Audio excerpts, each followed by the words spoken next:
एक सार्वभौम समाजवादी धर्मनिरपेक्ष लोकशाही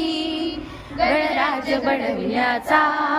वयाच्या सर्व नागरिका सामाजिक आर्थिक व राजनैतिक ज्ञान विचार अभिव्यक्ती